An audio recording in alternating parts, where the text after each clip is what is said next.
Subscribe कीजिए हमारा channel और दबाएं इस बेल आइकन को ताकि आपको रेगुलर नोटिफिकेशन अपडेट्स मिल सकें।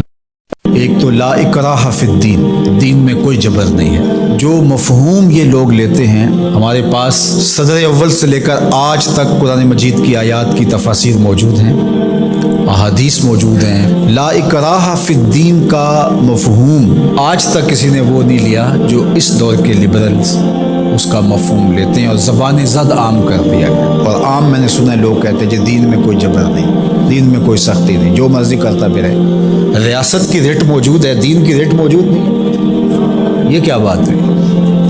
तो ये बात ज़हन में रखें, फितरी तौर पे इकरा नहीं है। ला इकराह फिद्दीन, किसी को मजबूर नहीं किया जाएगा कि तू इस्लाम कबूल कर। किसी की कन पट्टी पे पिस्टल रख के ये नहीं कहा जाएगा कि इस्लाम कबूल कर वरना तुम्हें मार दूंगा, ये नहीं किया जाएगा। दूसरा ये है कि कोई शख्स इस्लाम ले आता है तो फिर उसका हाथ कटने लगे चोरी के बाद, तो वो कहे कि नहीं मैं नहीं इसको मानता। ला इकराह फिद्दीन, दीन के अंदर कोई जबर नहीं है। बदकारी के ऊपर उसको संसार किया जाने लगे तो वो कहे ला इकराह फिद्दीन। जब माल आएगा तो ज़कात उसको देना पड़ेगा, और अगर इनकार करता है रियासत की ज़िम्मेदारियों में शामिल है कि उससे ज़कात ले। हज़रत अबू बकर रज़ी अल्लाह ताला अन्हु ने फरमाया लो मनाऊनी इक़ालन लक़ातलतुहुम अला मनही, फरमाया अगर एक रस्सी खजूर की जो नकेल के तौर पे ऊँट के नाक में डाली जाती है, अगर उसके देने का भी इनकार करते हैं तो कहा अबू बकर आराम से नहीं बैठेगा जब तक वो रस्सी वसूल नहीं कर लेता। तो आप कहेंगे दीन में जबर कोई नहीं, तो रसूलुल्लाह से दीन आपने सीखा था या अबू बकर सिद्दीक ने सीखा था?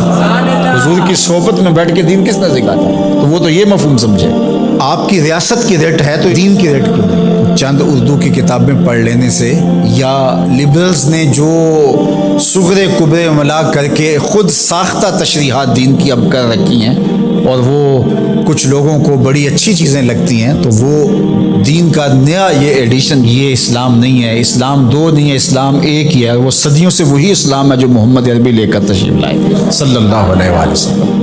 तो एक बात ये ज़हन में रखिएगा। और दूसरी बात जो इस जजमेंट में लिखी गई, फैसले में, वो कुरान मजीद की तहरीफ की गई थी और वो मुहर्रफ नुस्खे तकसीम किए गए थे। ये सारा फैसला जिस पे हुआ है, और 5,000 रुपये के स्टाम्प के ऊपर ज़मानत दे दी गई। साथ ये लिखा गया कि कुरान की हिफाजत तो अल्लाह ने अपने ज़ुम्मा करम पे ली है। अच्छा, वो जो बोने बोने लोग हैं ना, वो कहते हैं लो तुम बात करते हो, उन्होंने 2 आयतें लिखी हैं। मैंने कहा दोनों लिखी और दोनों का मफहूम अपनी मर्जी से कुरान की ताबीर से हट के लिखा। आयत लिखी इन्ना नहनु नज़्ज़लना ज़िक्रा व इन्ना लहू लहाफ़िज़ून, उसको ज़मानत दे दी जिसने जो है वो कुरान मजीद का मफहूम बदल के किताब छापी। पहले तो मैं पूछता हूँ आपसे कि अगर पाकिस्तान के दस्तूर को कोई अपनी मर्जी से छाप दे तो क्या आप छापने दोगे? आप इजाज़त दोगे? कोई बात नहीं, अपनी मर्जी से, उसको आज़ादी इजहार का इतना हक तो होना चाहिए। चंद लोगों ने सर जोड़ के जो कानून वज़ा किया है उसको इस मुल्क का कोई शहरी अपनी मर्जी से तब्दील नहीं कर सकता, और अगर करेगा तो काबिल मुआख़ज़ा जुर्म होगा। तो रब के कुरान को कोई अपनी मर्जी से कैसे तब्दील कर सकता? और फिर ये कहा जाए कि अल्लाह ने कुरान की हिफाजत अपने ज़िम्मे ली है, आप खामखा की टेंशन क्यों ले रहे हैं?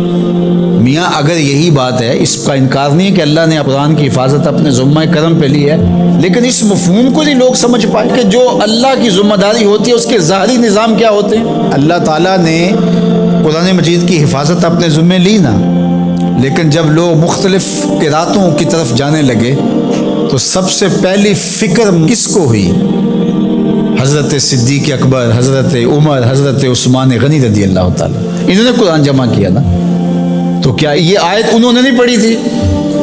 तो जब लोगों ने आके कहा कि मामला ख़राब होता जा रहा है तो कुरान को जमा किया जाए, तो ये भी आयत पढ़ देते, इन्ना नहनु नज़्ज़लना ज़िक्रा व इन्ना लहू लहाफ़िज़ून, और बात ख़त्म हो जाती और ये इतना कुछ ना करते।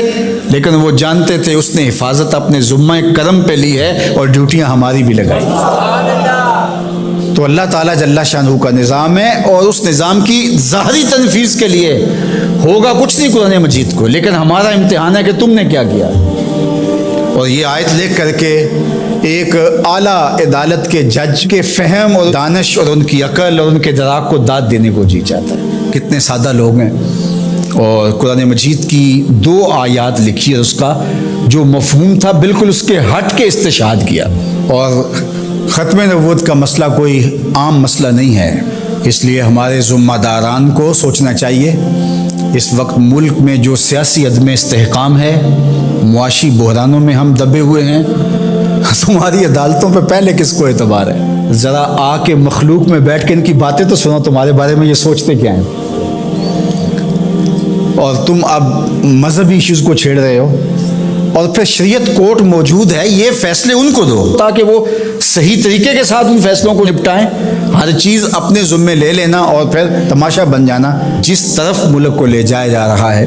کچھ لوگ تو یہ کہہ رہے ہیں کہ کچھ عالمی سازشوں کے ڈانڈے اس سے ملتے ہیں۔ میں سمجھتا ہوں کہ عالمی دسیسہ کاروں کو کچھ کرنے کی ضرورت ہی نہیں ہوتی ہے، ہماری حماقتیں ہی کافی ہیں ان چیزوں کو کرنے کے لیے۔